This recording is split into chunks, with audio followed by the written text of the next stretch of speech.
வாங்க கவி ஸ்பெஷல் கிச்சன்ல இன்னைக்கு பச்சை பயிறு முறுக்கு எப்படி செய்யுதுன்னு பார்க்கலாம்.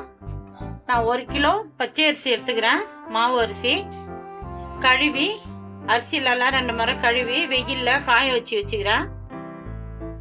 இந்த கிளாஸால 5 கிளாஸ் அரிசி போட்டுக்கிறேன். 1 கிலோ அரிசி, 1 கிலோ அரிசிக்கு 200 கிராம் உளுந்து, வெள்ளை உளுந்து, 200 கிராம் பச்சை பயிறு, பொட்டுக்கடலை 200 கிராமு, ஒரு 50 கிராம் கடலைப்பருப்பு. கிளாஸ் அளவு சொல்லணும்னா கிளாஸால 5 கிளாஸ் அரிசி, 1 கிளாஸ் உளுந்து, 1 கிளாஸ் பச்சை பயிறு, 1 கிளாஸ் பொட்டுக்கடலை, 50 கடலைப்பருப்பு. இப்போ நம்ம வெள்ளை உளுந்தையும் பாசி பருப்பும் நம்ம வறுத்து அரிசியில் போட்டுக்கலாம். போட்டு மிஷினில் கொடுத்து தான் அரைக்க முடியும். நம்ம இங்கே மிக்சியில் அரைக்க முடியாது, வெளியில் மிஷினில் கொடுத்து அரைச்சிக்கலாம். அடுப்பை வச்சு ஒரு கடாயை வச்சுட்டேன். வெள்ளை உளுந்து வறுத்துக்கலாம். அடுப்பை தீ கம்மியாக வச்சு நல்லா ப்ரௌன் கலரில் வறுத்துக்கணும். பருப்பு தீயக்கூடாது, தீஞ்சா முறுக்கு வந்து கருப்பு கருப்பாகும். நம்ம உளுத்த பருப்பு வறுத்தோம், நல்லா ப்ரௌன் கலர் மாறிடுச்சு பாருங்க. இதை நம்ம எடுத்துக்கலாம். உளுத்தம் பருப்பை எடுத்து ஒரு தட்டில் கொட்டிக்கலாம். பச்சை பயிர் போட்டுக்கலாம். பச்சை பயிறு வறுத்துக்கலாம்.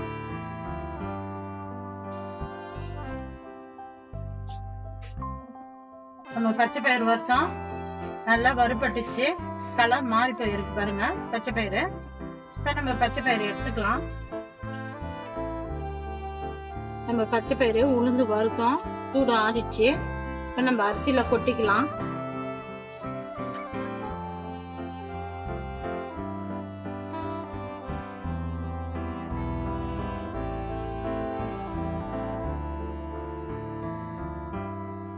பொட்டுக்கல்லையும் கொட்டிக்கலாம் அரிசியில்.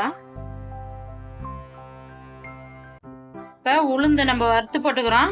வெள்ளை உளுந்து, பச்சை பயிறு வறுத்து போட்டுக்கிறோம். பொட்டுக்கல்ல கொட்டியாச்சு. கடலைப்பருப்பு போட்டுக்கலாம். கடலைப்பருப்பு ஒரு 50 பருப்பு போட்டால் போதும். இது எல்லாத்தையும் நம்ம போய்ட்டு மிஷினில் கொடுத்து அரைச்சின்னு வந்துடலாம். நம்ம வந்து எல்லாத்தையும் வறுத்து மிஷினில் கொடுத்து மாவு அரைச்சின்னு வந்தாச்சு. நல்லா வாசனையாக இருக்கும் முறுக்கு மாவு. இப்போ மாவு நம்ம பிசைந்திக்கலாம்.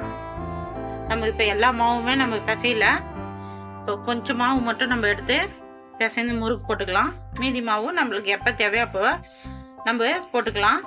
முறுக்கு மாவு வந்து இது கெடாது, 1 மாதம் வரைக்கும் கூட நீங்கள் வச்சுக்கலாம், ஈரம் படாமல் இருந்தால்.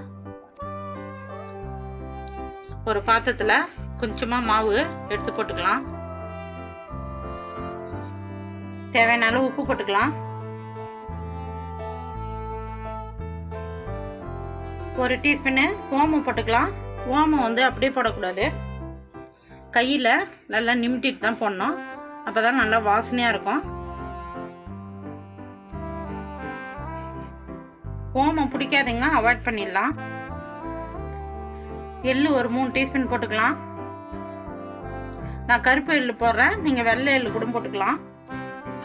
ஜீரகம் 1 டீஸ்பூன் போட்டுக்கலாம். எண்ணெய் ஒரு 50 மில்லி எண்ணெய் ஊற்றிக்கலாம். சூடு கட்டு எண்ணெய். எல்லாத்தையும் ஒன்றா மிக்ஸ் பண்ணிக்கலாம். நீங்கள் எண்ணெய் போடலாம், கூட வெண்ணெய் கூட போட்டுக்கலாம். எண்ணெய் இப்போ சூடு எண்ணெய் தான் ஊற்றினேன்.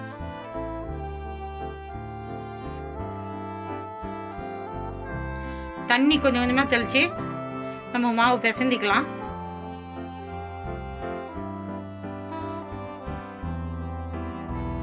பச்சை பயிறு முறுக்குக்கு நம்ம மாவு பிசைந்தியாச்சு. இப்போ போயிட்டு நம்ம எண்ணெயில் புழிஞ்சு எடுத்துக்கலாம். அடுப்பத்தை வச்சு ஒரு கடாயை வச்சு நம்ம முறுக்கு போடுற அளவுக்கு எண்ணெய் ஊற்றிக்கிறேன். எண்ணெய் சூடு ஏறட்டும். கொஞ்சமாக போட்டு பார்க்கலாம் எண்ணெய் சூடு ஏறிச்சான்னு. சூடு ஏறிச்சு. இப்போ நம்ம முறுக்கு புழிஞ்சிக்கலாம்.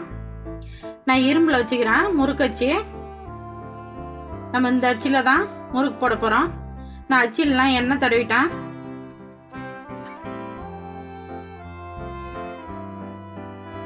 எண்ணெய் தடவினா தான் மாவு ஒட்டாமல் அழகாக ஒரு முறுக்கு. பாருங்கள் மாவு எவ்வளோ சாஃப்டாக பிசைஞ்சிக்கிறோம் பாருங்கள். அதுமாதிரி சாஃப்டாக நல்லா மாவு பிசைஞ்சாதான் நம்ம முறுக்கு புழியறதுக்கு கஷ்டமாக இருக்காது. ரொம்ப டைட்டாக பிசைஞ்சிட்டிங்கன்னா முறுக்கு புழியறதுக்கு கையெல்லாம் வலிக்கும். நல்லா சாஃப்டாக பிசைஞ்சிங்கன்னா ஈஸியாக இருக்கும் முறுக்கு. எவ்வளோ முறுக்கு வேணாலும் நம்ம போட்டு எடுத்துடலாம்.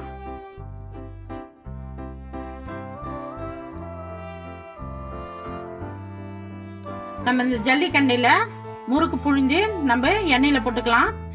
டேரெக்டாக எண்ணெயில் நம்ம போட்டால் கையில் எண்ணெய் அடிக்கும், எல்லாம் பயப்படுவீங்க. அதனால் டேரெக்டாகவும் போட்டுக்கலாம். நம்ம கரண்டிலையோ இல்லை தட்டுலையோ புழிஞ்சு கூட நம்ம எண்ணெயில் போட்டுக்கலாம். இப்போ நான் கரண்டியில் புழிஞ்சு காமிக்கிறேன்.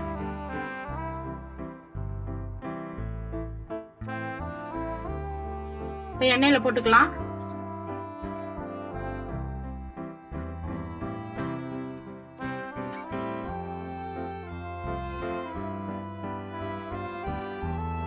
எண்ணெய் சலசலப்பு அடங்கிடுச்சு. இப்போ நம்ம முறுக்கை திருப்பி போட்டுக்கலாம்.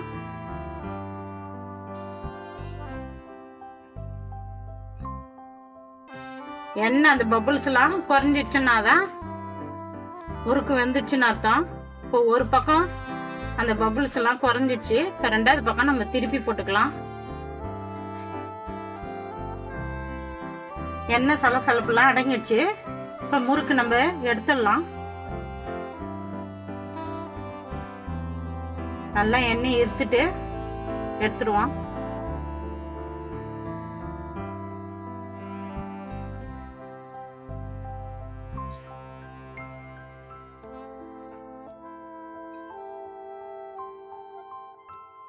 கவி ஸ்பெஷல் கிச்சனில் நம்ம பச்சை பயிறு முறுக்கு செஞ்சோம். ரெடியாகி போச்சு. ஒரு முறை நீங்களும் செஞ்சு பார்த்துட்டு எப்படி இதுன்னு சொல்லுங்கள். இந்த வீடியோ பிடிச்சிருந்தா லைக் பண்ணுங்கள், ஷேர் பண்ணுங்கள், சப்ஸ்கிரைப் பண்ணுங்கள்.